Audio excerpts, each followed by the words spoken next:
भारतवर्ष में जो 1800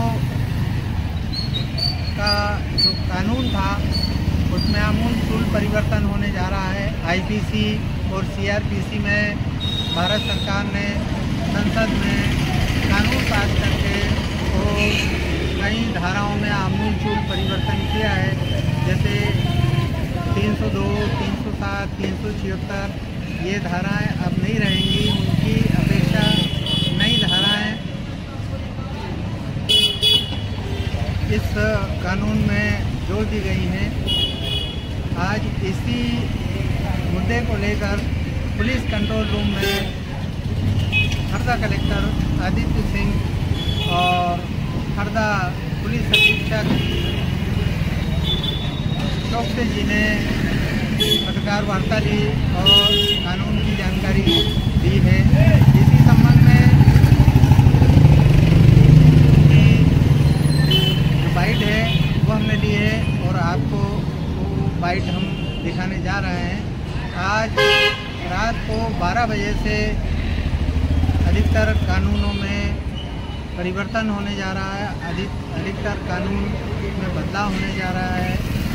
अब EFIR भी आप कहीं भी किसी भी क्षेत्र में हो कर सकेंगे, लेकिन EFIR करने के 3 दिन के अंदर अंदर आपको आपके संबंधित थाने में आकर उसको हस्ताक्षर करना पड़ेगा, तभी वो EFIR जो है FIR का रूप ले सकेगी। क्या हैं, कैसे हैं ये नए कानून, उसी संबंध में आज की प्रेस कॉन्फ्रेंस में जो जानकारी हमें मिली है वो आपसे शेयर करने जा रहे हैं। जय हिंद, जय भारत, नमस्कार।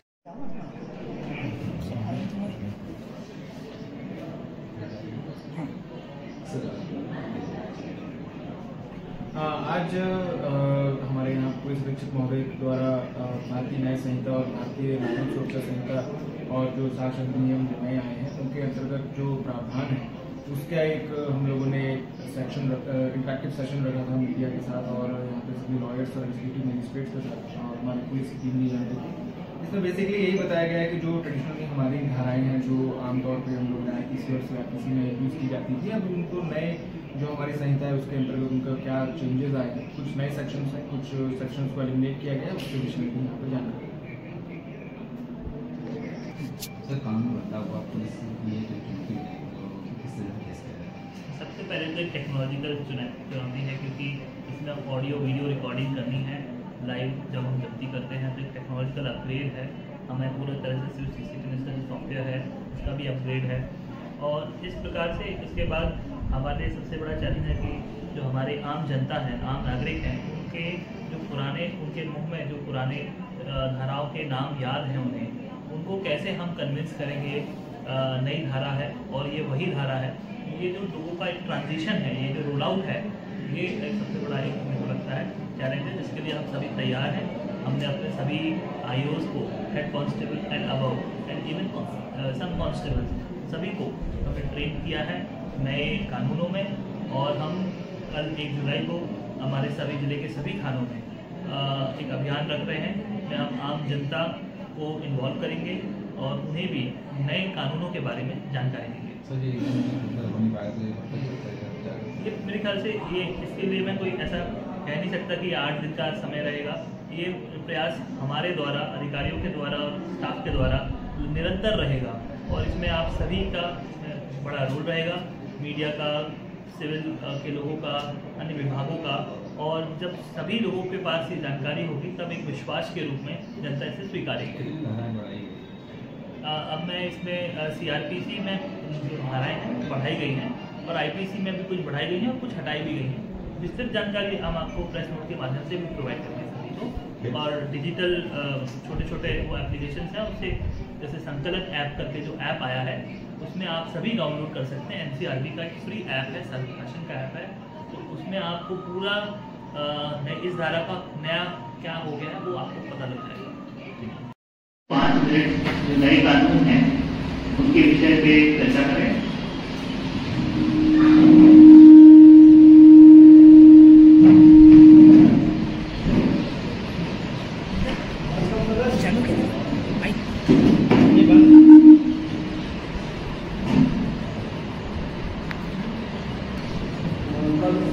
जुलाई से नए कानून पूरे देश भर में लागू हो जाएंगे।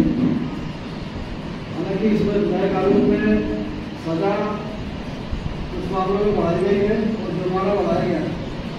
कुछ धाराओं के क्रम चेंज हुए हैं। एक नया कॉन्सेप्ट उसमें जोड़ा है सामुदायिक सेवा। कुछ मामले ऐसे 6 अपराध हैं जिनमें सामुदायिक सेवा का दंड न्यायालय दिया गया। सामान्यतः चोरी 5,000 रुपये से कम पहली बार में तो न्यायालय को सामुदायिक सेवा का दंड देगा। कोई आत्महत्या की धमकी देता है, लोक सेवा विधिवत कार्य में रहता है, ऐसे 6 प्रकार के दंड है। उसमें सामुदायिक सेवा का सजा का प्रावधान और एक EFIR का कंसेप्ट किया गया है। आप कहीं से भी EFIR करा सकते हैं, परंतु आपको 3 दिन में संबंधित थाने में जाके अपना हस्ताक्षर करने पड़ेंगे। ये इसमें कुछ चीज़ें बढ़ाई गई है। हालांकि ज़्यादा चेंज नहीं हुए। IPC धारा पहले से कम कर दी गई है। पहले ज़्यादा धारा थी, 358 धारा हुई है। CRPC में धारा बढ़ाई गई है। CRPC में 530 धारा बढ़ाई गई है और खासकर एविडेंस एक्ट उसकी धारा पर इजाफा किया गया है। 170 धाराएँ हो गई है और इलेक्ट्रॉनिक एविडेंस अब डिजिटल जो एविडेंस हो उसको मान्यता दे दी गई है। ये बहुत अच्छी बात है। बुनियादी जो कथन है आप डायरेक्ट मोबाइल पर भी ले सकते हैं, जो भी उस चीज़ को भी न्यायालय को मान्य करेंगे। अब आपको सब स्लाइड दिखाएंगे।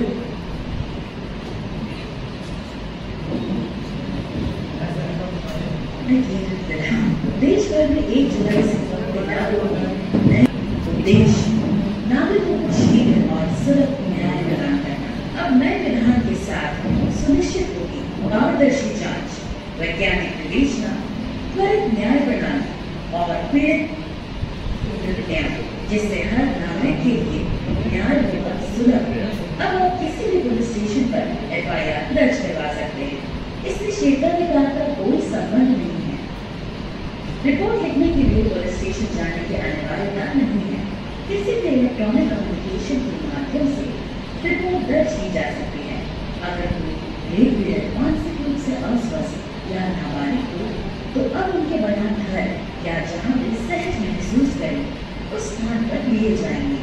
गंभीर अपराधों में FSM टीम द्वारा घटनास्थल के निरीक्षण व एविडेंस कलेक्शन की वीडियोग्राफी अनिवार्य होगी। अब 60 दिनों में आरोप तय होंगे और 90 दिनों में मुकदमा शुरू हो जाएगा। पीड़ित को 90 दिनों में मामले की प्रगति की जानकारी मिल सकेगी। साथ ही गवाहों की सुरक्षा भी सुनिश्चित होगी।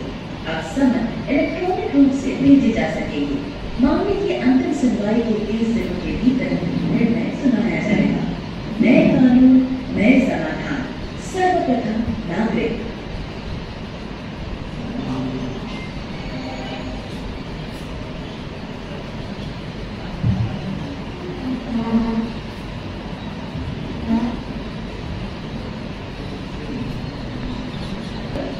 वो धाराएं प्रदर्शित हो रही हैं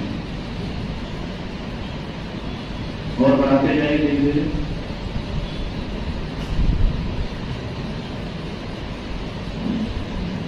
पहले जो आपको मानते थे 302 था वो अब 103 हो गया है। 103 के तहत हत्या का अपराध कायम होगा। इसी तरह जो 307 था वो 109 हो गया है। तो इस तरह से इनमें बदलाव हुआ है। जो बलात्कार 376 में लेते थे वो धारा 63 और 64 में हो गया है। तो इस तरह इन धाराओं में भी अंतर आया है। ये चार्ट आप ले सकते हैं तो आपको पता चल जाएगा कि कौन सी धारा इस धारा में चेंज हुई है।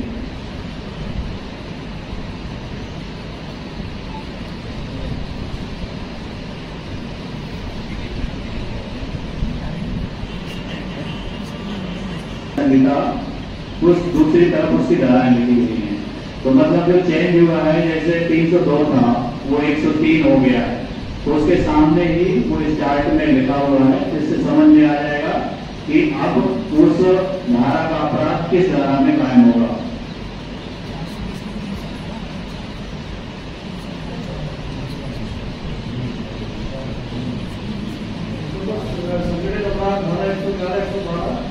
इसका इजाफा किया गया है।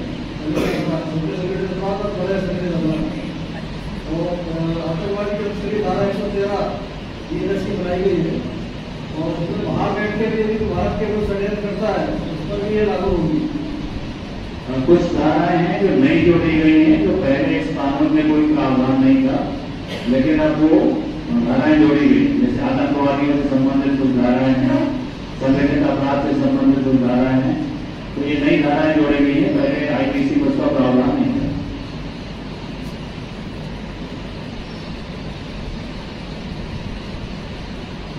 तो अपील करना है तो 3 वर्ष के अंदर उसको उपस्थित होना पड़ेगा, तब जाकर उसकी सुनवाई होगी।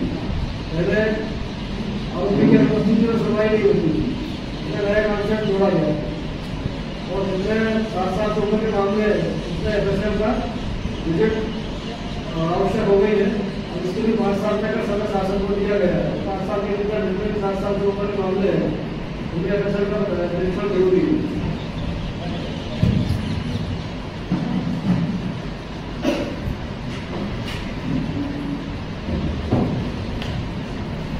इसमें EFIR का प्रावधान भी किया गया है नए कानून में कि आप जो है ऑनलाइन भी FIR दर्ज करा सकते हैं, लेकिन उसमें शर्त ये है कि 3 दिन के अंदर आपको थाने जाकर के उसको प्रमाणित करना पड़ेगा कि ये FIR हमने वहां से भेजी थी। ये उसमें थोड़ा सा वो लगा दिया गया है प्रावधान कि 3 दिन में जाकर के आपको निश्चित करना पड़ेगा कि ये जो FIR भेजी गई है फला व्यक्ति द्वारा भेजी गई है, ताकि उसका प्रमाणीकरण हो सके।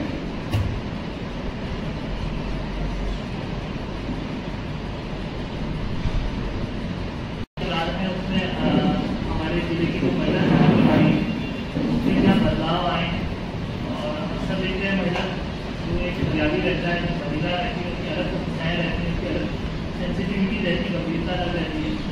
तो उसको टैकल करने के लिए कानून में क्या क्या प्रावधान है अगर आपके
निवेदन करूँगा हमारे अधिवक्ता से, हमारे जिले के अधिवक्ता हैं, आप सभी भी अपनी अपनी राय आपके द्वारा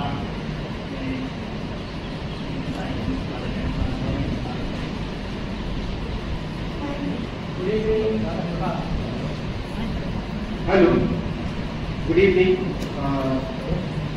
यही मेरी सोच है इस नए कानून को लेकर कि जो भी सरकार सोच रही है बहुत ही प्रैक्टिकल कानून बनाने के लिए वो अग्रसर हुए हैं। जो वर्तमान में जो नए साइबर अटैक हो रहे हैं, साइबर जो टेक्नोलॉजी बढ़ गई और जो हकीकत में जो काम हो रहा है, जो क्राइम बढ़ रहे हैं जिस फील्ड में, उसको लेकर सरकार चिंतित हुई और उसके लिए एकदम गंभीर होकर उन्होंने ये पूरे कानून लागू किए हैं। जैसे महिलाओं के प्रति जो हो रहा है दंड बढ़ा दिए गए, जो भी बच्चों के प्रति और महिलाओं के प्रति देश में जो भी क्राइम बढ़ रहा है उसके प्रति बहुत सचेत हुई है, उसमें काफी दंड बढ़े हैं। और मोबाइल को लेकर भी सरकार ने बहुत अच्छे चेंजेस किए हैं। सही में बहुत प्रैक्टिकल सोच है और इसका बहुत फायदा होगा। इससे हमें नागरिकों को बहुत फायदा मिलेगा। घर बैठे भी वीडियो कॉलिंग से और सब तरीके से वो उस पर FIR कर सकते हैं। और वीडियो कॉलिंग में जांच का भी रखा है, बहुत अच्छा रखा है कि टाइम लिमिट करती है हर चीज के लिए, 14 डेज में आपको डिसाइड करना है FIR करें या न करें। मजिस्ट्रेट को भी, न्यायाधीश को भी ये दिया कि 3 महीने के बाद में जो खबर जल्दी पेश करना है, और पुलिस भी चिंतित रहेगी, न्यायाधीश भी चिंतित रहेंगे, और एडवोकेट भी इसके प्रति बहुत ही गंभीर होंगे और हर तरीके से इसे पब्लिक को बहुत फायदा होगा। Thank you.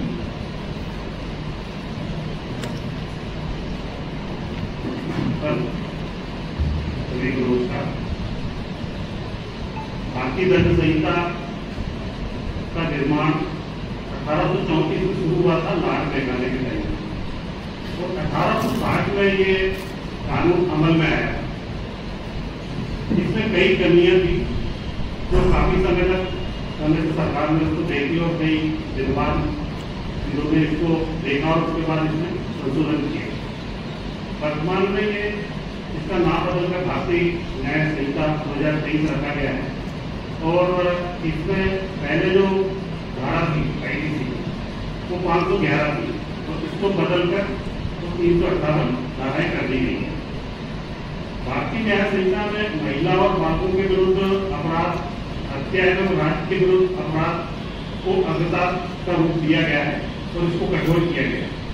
संगठित अपराध एवं आतंकवादी कार्यकलापों की समस्या से प्रभावी ढंग से निपटने हेतु और कठोर कानून इस संहिता में बनाए गए हैं।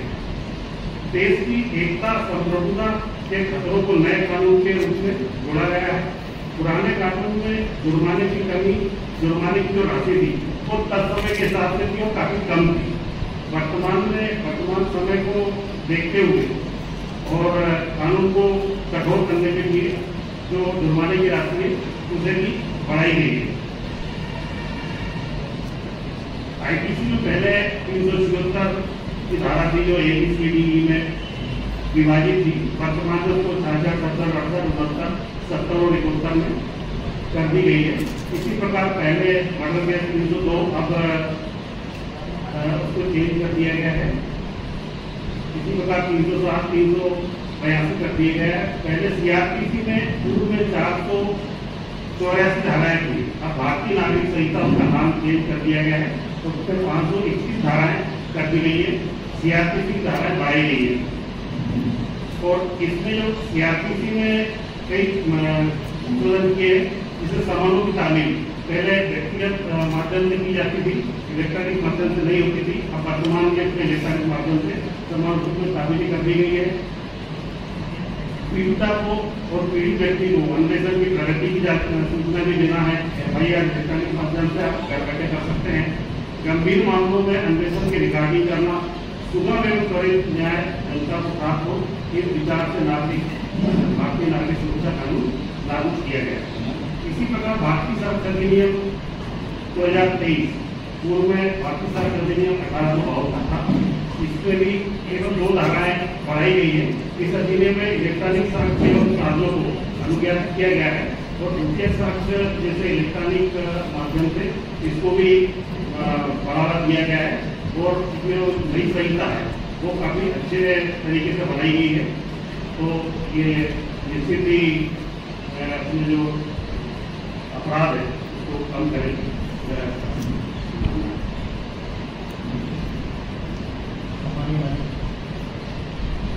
हमारी संस्कृति जो है नाम का बहुत महत्व है। किसी भी व्यक्ति का जब आप नाम रखेंगे तो एक भावना का अंतर्गत रखना। देखिए, पहले भारतीय दंड संहिता वहाँ पर हम दंड पर विचार करते थे, जिसमें अपराध किया तो कैसा दंड दिया जाए। यहाँ पर नाम बदलकर न्याय संहिता कर दिया, यहाँ पर पीड़ित को कैसा न्याय मिले इस पर यह संहिता विचार करेगी। तो दंड से अधिक की संहिता में न्याय पर जोर दिया। तो दंडाधिकारी को मेरे ख्याल में तो दंडाधिकारी का नाम भी बदल कर न्यायाधिकारी हो जाना चाहिए, क्योंकि वो पीड़ित के प्रति न्याय करेगा, चाहे पीड़ित अपराधी हो चाहे फरियादी हो, दोनों को न्याय मिलना चाहिए। ये जो संहिता है इसमें ये पूरी व्यवस्था की हुई, तो न्याय तो अपराध के आधार पर न्याय होना चाहिए। चोरी में एक ही दंड, बलात्कार में एक ही दंड, थोड़ा वो इसमें कम हो जाएगा, इसलिए कैटेगरी बना दी जितने समय में जितना अपराध है तो अपराध के हिसाब से दंड मिला है, बहुत बढ़िया व्यवस्था है।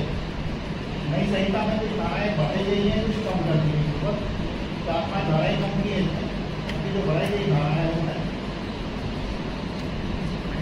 धाराएँ जो हटाई गई 124 से राजद्रोह वाली, 300 आत्महत्या का प्रयास वाली, 377 आत्महत्या रूप से संभोग वाली, 363 313 ठगेतु दंड, राष्ट्रीय बंधन प्राधिकरण, जो नई धाराएँ बढ़ाई गई वो धारा ये 48 जो धारा भारत का अपराधों का भारत से बाहर निकलने बताया था।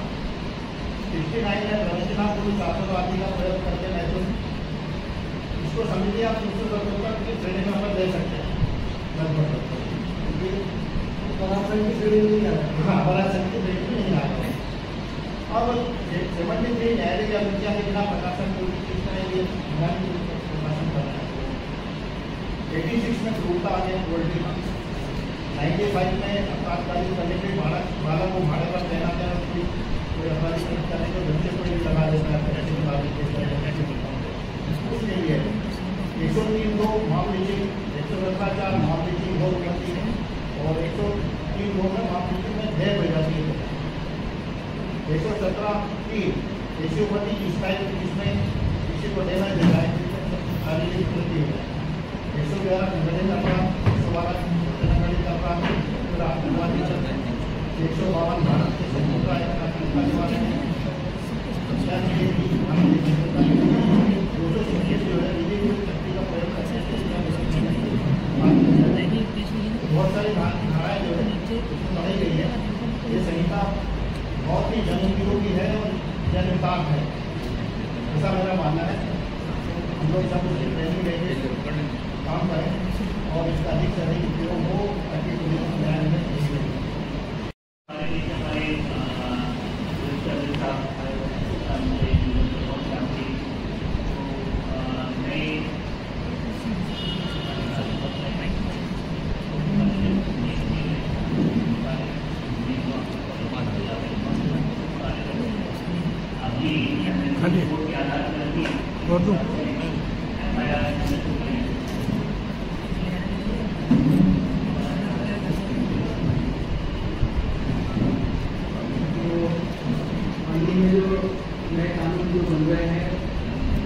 निश्चित रूप से ही काफ़ी जनोपयोगी रहेंगे और जो बहुत सारी जो भ्रांतियाँ हैं वो भी कम होगी और जो कानून की जो प्रक्रिया है जिसमें आरोपी को जो आरोप का निर्धारण होता है वो सब भी काफ़ी आसान होगा और निश्चित रूप से ही सभी को कार्य करने में काफ़ी सहयोग रहेगा।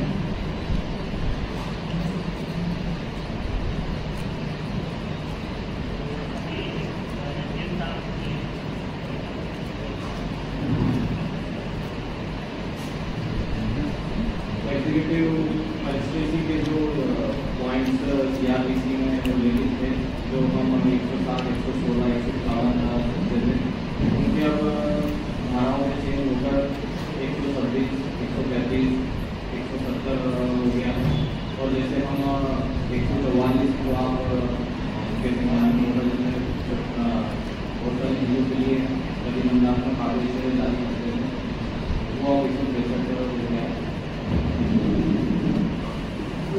संतुलन है NCRB का मोबाइल का अपलोड कर सकते हैं गूगल पे काफ़ी डिटेल संतुलन है NCRB का आपको मिल जाएगा गूगल में।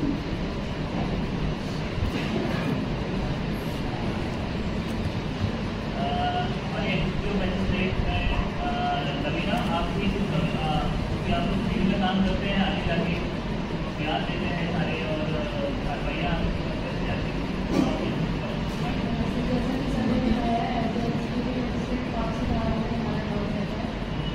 केवल धारा का वर्णन होना हुआ है, बाकी सब उसी तरीके से साफ सुथरे में इसमें कहीं ना कहीं हमें अच्छे से काम करने की जरूरत है। नए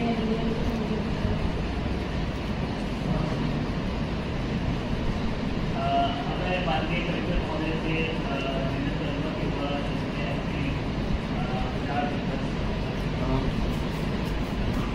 साथ ही भारतीय न्याय संहिता और भारतीय सुरक्षा संहिता के और हमारे साक्ष्य अधिनियम के लिए जो अच्छी अपने सेशन के साथ रखा है उसके लिए मैं उनका आभार व्यक्त करता हूँ। उससे पहले तो और यहाँ पर उपस्थित हमारे अभिभाषक संघ के सभी सदस्यगण, मीडिया के हमारे बंधु और हमारे अधिकारी बंधु, बेसिकली जो नया सेटअप चालू हुआ है इसमें जैसे कि बताया कि जो अभी की जो धाराएं हैं कुछ विलोपित की गई हैं, कुछ चेंज किए गए हैं, कुछ प्रोविजन ऐड किए गए हैं, कुछ एलिमिनेट किए गए हैं। तो जो बेसिक हमारा इसमें मुझे लगता है जो मंशा है एक सरकार का इसमें जो भी हमारे नए प्रावधानों के माध्यम से कि कितने जल्दी से जल्दी जैसा कि बताया कि न्याय के ऊपर फोकस रेदर देन पनिशमेंट किया गया है। सेकेंडली बहुत सारे अच्छे नए प्रावधान हैं जैसे EFIR जैसा आपने आपको बताया वो प्रावधान है जो कि नागरिकों की और सुविधा के लिए इसको भी किया गया है। जो हमारे एग्जीक्यूटिव मजिस्ट्रेट्स के जो बेसिक हमारी ऐप में यूज होते हैं CRPC में जो हम लोग करते थे प्रोडक्टिव एक्ट से वो प्रोविजन सभी भी है। कुछ उनके बदल गए हैं जैसे 151 शायद 170 में आ गया है, 151 144 163 में आ गया है, बट उनका जो प्रोविजन है वो जो मंशा उसको यूज करेगी। IPC के जनरली जो धाराएं थी जैसे कि जो 420 जो है 318 हो गई है, तो कई बार हम लोग बहुत ज़्यादा इन सब 420 जैसे हम लोग एकदम कॉमन उसमें भी लैंग्वेज यूज करते हुए चेंज तो होगा ही एकदम से बन जाता है, लेकिन क्योंकि इतनी बड़ी व्यवस्था को चेंज करने के लिए पूरा प्रशासन और पूरा प्रशासन भी इसमें लगा हुआ है। मैं ये मानता हूँ कि हमारे यहाँ पर सभी की मीटिंग जैसे कि SP साहब ने निरंतर की है तो कोई भी असुविधा नहीं आनी चाहिए और मीडिया के सभी बंधुओं से भी मैं अनुरोध करूँगा कि आपके माध्यम से भी जो नए प्रावधान आए हैं जो लोकल प्रावधान है उनके बारे में जागरूकता की जाए और SP साहब के माध्यम से आप लोगों को एक हम लोग PDF भी प्रोवाइड कराएंगे जिसमें कि पिछली धाराओं को इस नई संहिता में क्या बताया जा रहा है उसके विषय में जानकारी। इसके अतिरिक्त आप लोगों को और कोई सुझाव या कोई आपके अच्छे आप अपने सजेशन दे सकते हैं। Thank you. हाँ, अपने मीडिया के बंधु मतलब साथीगण हमारे जो बताना चाहेंगे। सर एक विषय ये आता है इसमें, एक विषय ये रहेगा इसमें, पब्लिक की तरफ से मैं बात करना चाहता हूँ। जो फरियादी आएगा थाने पे, अभी बताया 307 चेंज हो गई है, 302 चेंज हो गई है। दरअसल पब्लिक में जो मैसेज होता 420 ऑलरेडी पता रहती थी क्या है क्या नहीं है। इसमें क्या होगा कि जैसे फरियादी आया उसने अपना प्रकरण दर्ज करवाया, प्रकरण दर्ज होने के बाद में उसके मन में कंफ्यूज रहेगा कि 307 नहीं लगी। उस समय मेरे ख्याल से थाने पे जो भी पुलिस के अधिकारी रहे, TI हो जो भी हो, वो उनको डिटेल में ये बताएं कि भाई ये चेंज हो गया है और ये धारा इसमें 307 की जगह ये हो गई है, तो वो संतुष्ट होकर जाएगा कि अपनी 307 की जगह पे ये हो गई और वो धारा उसमें लग गई। जनरली लोगों को उसका जो देहात से आएंगे, गांव से आएंगे, उन लोगों को इतनी ज़्यादा जानकारी उसमें रहेगी नहीं, धीरे धीरे ये जानकारी उसमें आएगी। आपका जो प्रश्न है वो इस तरह से, क्योंकि आप कह रहे हैं फरियादी के पॉइंट ऑफ व्यू से, तो उसमें सबसे पहले तो अब बदलाव तो हो गया है। तो प्रचार प्रसार का एक माध्यम है, मीडिया का एक माध्यम है, जिससे मीडिया के माध्यम से जनता को पता लगेगा, समाचार पत्रों के माध्यम से पता लगेगा कि 430 की नए नाम क्या है। तो थोड़ा समय लगेगा इस ट्रांजेक्शन में रोल आउट सफल होने में। जैसे जब पहली बार मोबाइल आया था तो एक ट्रांजेक्शन लगा था, उसके बाद सब आदि हो गए। फिर एक प्रकार से जब पहली बार टाटा स्काई आया था तो हर प्रकार से जैसे टेक्नोलॉजिकल चेंज है वैसे ये भी एक नया रोल आउट है। और जो आपने बात कही उसको अभी सफल बनाने के लिए खानों में, सभी खानों में बड़े बड़े फ्लैग्स लगाए जा रहे हैं। जहाँ SC की कुर्सी होती है, जहाँ फरियादी आके अपनी दुआ कराता है, वहाँ पर वो लगाए जाएंगे, फ्लैग्स लगाए जाएंगे कि 420 का नया नाम क्या है और 307 का नया नाम क्या है। तो अपनी IPC में मुख्यतः धाराएं 25 से 30 आमतौर पर उपयोग होती है, आमतौर पर तो 300 से ज़्यादा है। तो वो जो 25 से 30 धाराएं जो आमतौर पे रोजमर्रा के जीवन में उपयोग हो रही है, उसके लिए वो फ्लैग्स के माध्यम से कि इस तरफ लेफ्ट कॉलम रहेगा, उस तरफ राइट कॉलम रहेगा और जिसका परिवर्तन अब इसमें हो गया है। और उसमें कि हम उसको आश्वासन में सजा भी है, देखिए सजा, तो उसको थोड़ा समय लगेगा लेकिन लोग इसमें आ जाएंगे। दूसरा जो आपने कहा कि अगर कोई फरियादी संतुष्ट नहीं होता है तो बिल्कुल वो हम बताएंगे कि जैसे वो नहीं चाह रहा है नहीं होता है, बट उसके साथ जो घटना घटी है उसके अनुरूप अगर फायर तो वो मुझको बता सकते हैं। तो अभी भी वैसे ही रहता है, कोई चाहते हैं कि तो साफ लगाइए और अगर नहीं लगाते हैं तो भी उनका वैसे ही मेरे ख्याल से इंपैक्ट रहता होगा। बट बिल्कुल हम लोग अभी एक जनरल अवेयरनेस कैंपेन भी इसमें चालू करेंगे, सभी में नॉलेज इसको लेके।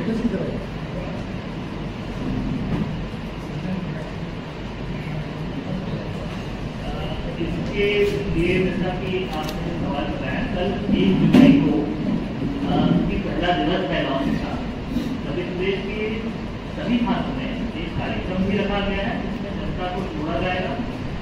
अधिक से अधिक जनता वहाँ पे आएगी और उनको हमारे जो पुलिस का बल है उसके द्वारा अवगत कराया जाएगा कि नई धारा क्या है।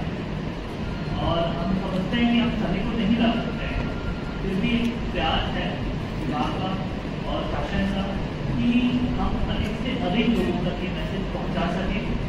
और जैसे कि इससे हमने यहाँ पर जो हमारे लॉयर्स हैं और हमारे मेडिकल ऑफिसर्स हैं, एग्जीक्यूटिव मजिस्ट्रेट सभी को बुलाया क्योंकि जनता सभी से इंटरेक्ट करती है फील्ड में, पत्रकारों से भी इंटरेक्ट करती है, सभी से इंटरेक्ट करती है। तो एक ट्रांजेक्शन सब करेंगे ना कि नहीं वो सही कह रहे हैं कि एकदम नहीं जा रही है तो उनको भी रहेगा कि नहीं है ये सही बात है, धाराएँ बदल गई हैं और अब 307 का नया किया लेकिन सही धारा की अगर बदल गई एक संतुष्टि कर रहे हैं जब सभी का सहयोग रहेगा तो वो गुमराह नहीं होगा।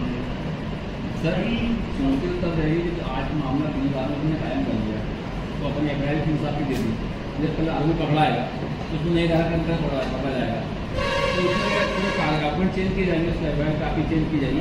इसका बहुत ही अच्छा कंफ्यूजन वाला सवाल है कि जो अपराध आज रात के 12 बजे तक पहले हो जाएगा उसकी गाइडिंग पुराने IPC के फॉर्मूले से होगी और जो अपराध आज के 12 बजे के बाद तक होगा तो आवेदन प्राप्त नहीं जो अपराध तो उसको हम नए कानून में दर्शाएंगे।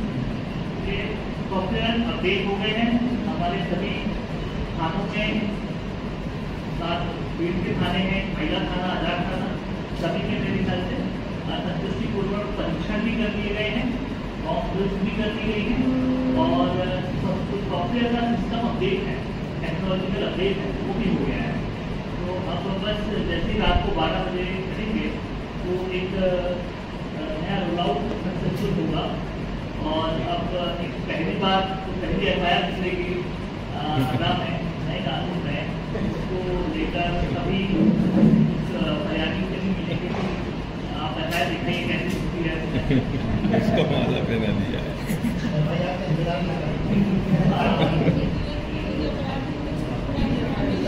नई धारा का तो ऐसा है कि जब किसी को पुलिस से तो कहीं जगह इम्प्लीमेंट होता था, कहीं जगह इम्प्लीमेंट नहीं भी होता था, लेकिन अब कानून कि यदि हम किसी थाने में चले गए और हमारा घर दूर है और एक थाना एक प्रकार से सुरक्षित एरिया है शासन का, तो हम वहाँ जाके अपनी बात रख सकते हैं और ये जिम्मेदारी है उस पुलिस स्टेशन की कि उनको इंफॉर्मेशन को रिकॉर्ड करेगा और उसको तकनीक के माध्यम से ईमेल के माध्यम से तुरंत उस पर्टिकुलर थाने में FIR के रूप में भेजेगा। तो एक प्रकार से बहुत बड़ा बदलाव होगा, जैसा कि व्यवस्था ने कहा कि FIR एक वॉल्यूशन रहेगा, इसमें डेफिनेटली नंबर ऑफ FIR भी बढ़ेगी। बट मुझे लगता है कि जो न्याय की बात हम करते हैं कि बहुत सारे लोग केवल आवेदन मांगने पे रह जाते हैं, बहुत सारे साइबर फ्रॉड हो जाते हैं, लोगों के पास बताना भी नहीं सकते कि हमारे साथ ऐसा धोखा हो गया है। तो एक प्रकार से FIR करना कंफर्टेबिलिटी रहेगा लोगों के लिए और इससे बदलाव भी रहेगा। और उसका एक और बात आप कहेंगे कि FIR किसी ने कुछ भी इसके भेज दिया उसको वेरीफाई कैसे करेंगे, तो 3 दिवस के अंदर उसको आपके साइन भी करने पड़ेंगे तो FIR की विवेचना FIR को मान्य मानी जाएगी। तो ये FIR में आवेदन करेगा तभी दर्ज हो जाएगा या उसको डबल से फिर आना पड़ेगा? डबल से आना पड़ेगा, तो 3 दिन का समय लगेगा। यदि मान लीजिए आप भोपाल में हैं और आपको अपराध यहाँ का दर्ज कराने होता था, तो आप वहीं से EFIR कर दीजिए। थाने में सूचना आता है कि पुलिस अपना काम शुरू कर देगी, लेकिन आपको FIR तब प्राप्त होगी, मान्यता तब मानी जाएगी जब आप पता आपके साइन कर देंगे, और इसके लिए आपका 3 दिवस का समय है। एक पॉइंट और है कि 7 साल से अधिक की सजा जिन अपराधों में है उसमें तो तत्काल पुलिस को कायमी करना है, और अगर जिनमें 7 साल से कम की सजा है उसमें पुलिस चाहे तो तत्काल FIR कर लेगी, अन्यथा उसके लिए कानून में 14 दिन का समय दिया गया जांच के लिए। कि पुलिस को लगता है कि ये झूठा है या गलत रिपोर्ट आ रही है तो 14 दिन के अंदर पुलिस को जांच करके अगर वो गलत है तो उसको आवेदन स्तर पर ही फाइल कर दिया जाएगा, और अगर लगता है कि ये घटना वास्तव में हुई है तो फिर उसमें FIR होगी, लेकिन उसमें 14 दिन का समय, 14 दिन के अंदर ही पुलिस को निर्णय लेना पड़ेगा। तो ये सभी को भी क्लियर होना चाहिए पब्लिक को कि कोई हम, क्योंकि हम 14 दिन का समय लेंगे तो पब्लिक को लगेगा हमारी FIR नहीं हुई, आवेदन भर ले लिया। 7 साल से कम की जितने सजा है, जो छोटे अपराध हैं, 5 मिनट के हो गए या छोटे मोटे अपराध हो गए, लेकिन ये कंपलसरी कर दिया गया है कि 14 दिन में हमें निर्णय लेना पड़ेगा। ऐसा नहीं कि उस आवेदन को हम 4 महीने तक खींचते रहें, जांच करते रहें। 14 दिन के अंदर जांच करके उसमें निर्णय होगा कि इसमें FIR होगी या नहीं होगी, सही है या गलत। अगर गलत है तो उसको वहीं फाइल कर दिया जाएगा और उसको सूचित कर दिया जाएगा आवेदक को, और अगर सही नहीं है तो फाइल कर देंगे, सही है तो उसमें FIR हो जाएगी और आगे विवेचना। तो ये भी इसमें स्पष्ट प्रावधान पहले परिवार सरकारी कर्मचारी के खिलाफ कार्रवाई लगा दिया जाता है और बाकी कार्रवाई सीधे अपराध पंजीबद्ध कर देते हैं। और उसमें लोक सेवकों के लिए एक सुविधा यह है कि उसका भी पक्ष सुना जाएगा परिवार के सामने, और संबंधित विभाग के मुखिया से ये रिपोर्ट मांगी जाएगी, उसके बाद ही जाकर इसमें एक्शन है। और पहले 154 की FIR भेजते थे न्यायालय में, 155 की भी FIR, संज्ञेय अपराधों की FIR भी हर 15 दिन में माननीय न्यायालय के पास भेजी जाएगी। न्यायालय चाहेगा तो उसका अनुसंधान करा सकता है। 155 का भी प्रावधान होता है संज्ञेय अपराध का, वो भी न्यायालय को सूचना भेजी जाएगी।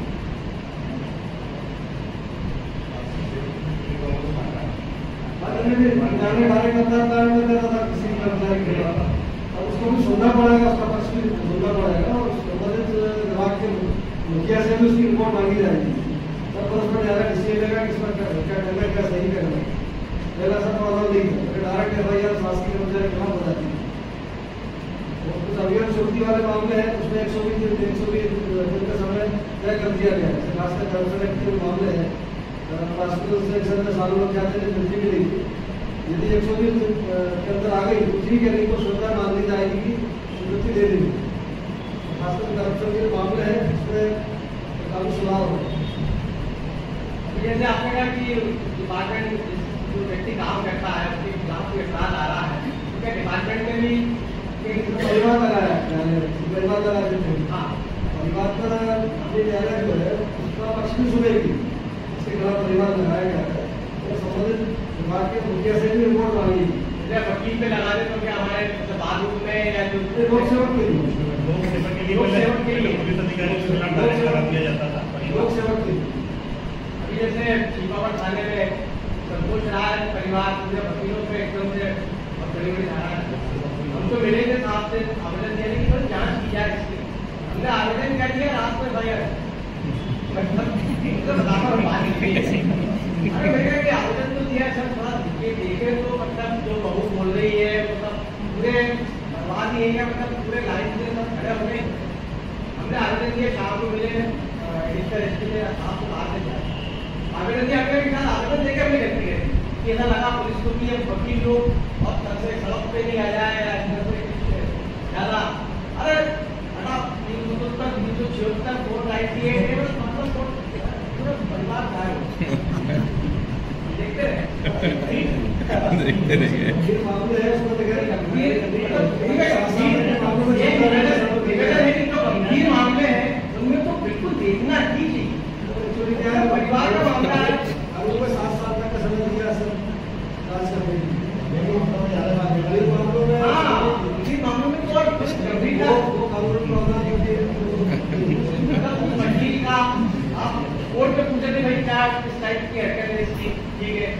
बेतिया शहर में तो खातवा खाली से ज़्यादा जाता रहेगा भैया आपको तो करोड़ रुपए के बाद जो डिसाइड होना पदाधिकारी हमें जवाब देना मुश्किल है वकील की तो भैया तो इसलिए मेरे पे जाती है इसलिए एफआईआर करा दी है वो तो पक्ष रखने गए थे और उसी दिन रात को छाप गया कि हटाओ भैया होगा तो बात है तो सुपरविजन कर दिए आपने बयान थोड़ा सा आप दोनों आपस में बात